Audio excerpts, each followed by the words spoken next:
welcome to the MacFru's family journey with autism. My name is Anne. And my name is Roland. So, on this channel, we are going to be talking about our family's journey with autism.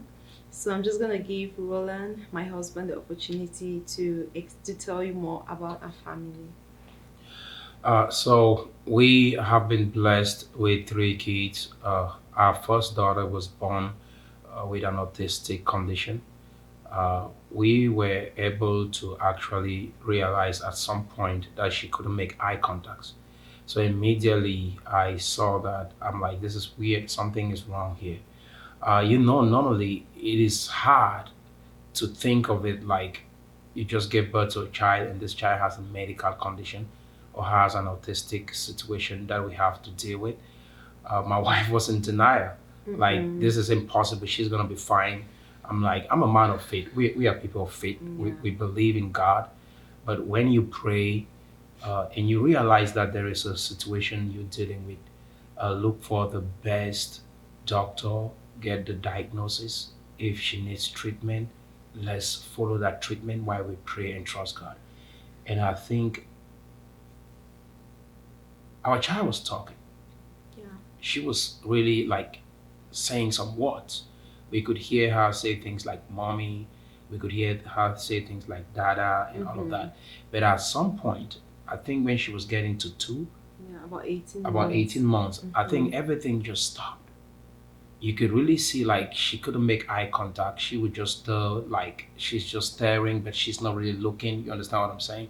And it was a little bit confusing for us. But so Mm-hmm. after the diagnosis, she was placed on the spectrum. This is a challenging thing for many parents. The reason why we are coming out with this video is because it is tough to actually come out to the world and let people know this is what your daughter is dealing with.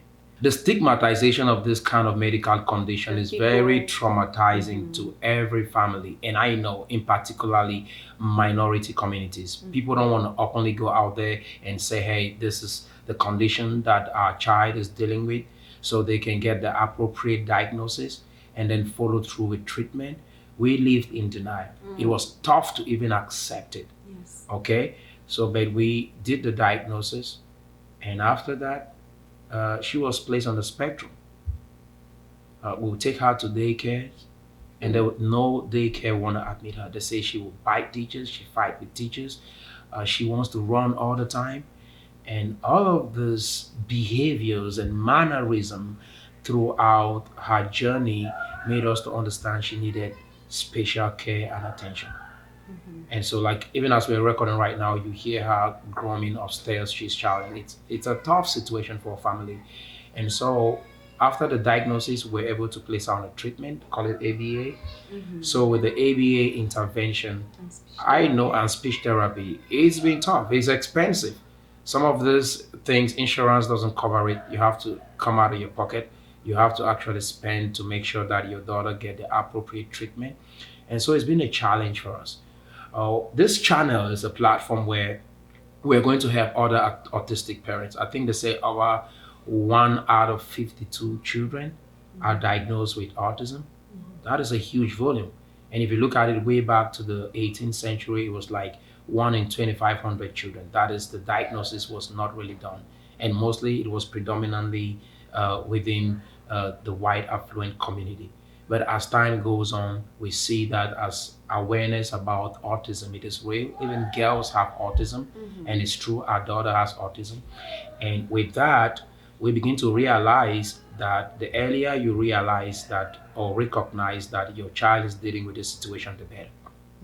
When you understand that your child is dealing with the situation before they even turn two or at the age of two, Mm-hmm. now you can be able to actually follow through with treatment, and which is what we did. And so our daughter has been on treatment since then. So this platform is the place where we are going to be sharing with you our journey Yeah. with autism, and you will see the trials, the tribulations, the good side of it, because you don't have to make it take life too serious. Yeah. If something happens, you gotta embrace it. And Mm. sometimes we have fun with her. You see, and some of the habits and mannerism becomes playful. We can smile and laugh over it. My wife does that sometimes. I'm like, we shouldn't be even laughing about this, but what are you gonna do? Right. And I Yeah. think we want to encourage other parents. This platform is to create awareness. Mm-hmm. The purpose of this platform is to create awareness of autism, Mm-hmm. and not only that, we want to be able to inspire and encourage other parents that are struggling with their children on this journey of autism, Mm-hmm. and say we can make it fun. We can work hard together. Yeah. It does happen, and so together we can be able to help our child get the best help that they need so that they can be able to integrate in society. So there are only three objectives that we are going to have on this channel. And number one is acceptance. Get you to the place where you can accept that your child has this condition. Mm-hmm. Number two, go get the diagnosis. You get a diagnosis and then you accept the results of that diagnosis. Yes. And then number three will be treatment and then the journey. Yeah. So basically, that is what this entire channel will be all about. It's the Mark Fru's family and our journey with autism. Thank you so much for being here.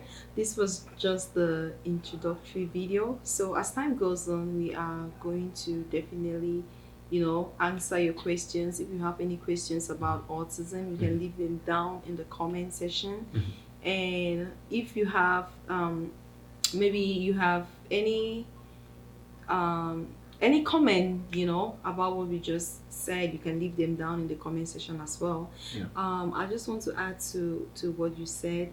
Like, I remember at 18 months when we went for the doctor's appointment, and the doctor was like, "Does this child know her name?" I believe that was when we were like, we have never really been conscious. Yeah. Like, all the time it's your first child, so you're not even too conscious about knowing if she has changed in like answering her name. So we're just like Imego, and she wasn't answering, and I think that was an eye-opening moment for us, and it was very hard for me to believe, and the doctor was like, "You guys should maybe check for autism." And I read, in fact, I'm somebody that I read a lot. I read a lot about autism, and I was like, it can never happen. So my husband was the one that was encouraging me that if you want to give this child the best life, we have to accept. Like he said, we have acceptance stage. We have a stage where you have to diagnose, and not just her being diagnosed, but accept the results. Because even after when she was diagnosed with autism, I was still not accepting. I was like, there's a mistake somewhere. Even when she's like still on treatment, I was still not accepting. It's kind of like you don't have to feel bad as a parent. It's normal. I don't want you to feel like you're alone. It's normal to feel that way. Even like she began school, and I was told there's a program that she needs to get assistance from when she turns 18. It's a program for kids with disability and autism. I was like, when she turns 18, does that mean she's gonna like be autistic for the rest of her life? So I still have that hope that Yes. someday she's gonna be healed. Yes. But for now, I want to face the reality. Like my husband said, we just have to go on this journey. Yeah. And so we don't want to do it alone. We want to do it together. All those Everyone. parents out there who have autistic kids, who are struggling. We are a community, we are a family. You can count on us, and we'll always be here to answer your questions, and also to give you like, steps that you need. Maybe your child has not been diagnosed and you're just seeing some signs and symptoms, or maybe they have been diagnosed. Wherever they are, we're going to walk this journey together. Yeah. So share your experiences below. Let me know how old is your child, and are they high functional, are they non-verbal? Because our daughter was like completely non-verbal Verbal. for the first 3 years of her life. Like she never said a word, and then as she went to therapy, she's now like improving. And as parents, we also like do a lot of research to help her at home. So you're going to be seeing some of those interactive videos as how we also integrate her with her siblings, with the family. So it's kind of like we really try to make her feel like she's not different. Yeah, she's Yeah. part of the family. Yep. So I think that is it, guys. Let's get on this journey. It's gonna be fun, and I'm super excited to hear your story. And so together we can be able to deal with autism Yes. the best way possible and give our children the best life that they can have, regardless of how they came into the world. Thank you so much for tuning in today, and please comment, subscribe to our YouTube channel, and we will be uploading videos every week. YouTube, Facebook, and TikTok, And Instagram. and Instagram. Let's Bye do it. bye.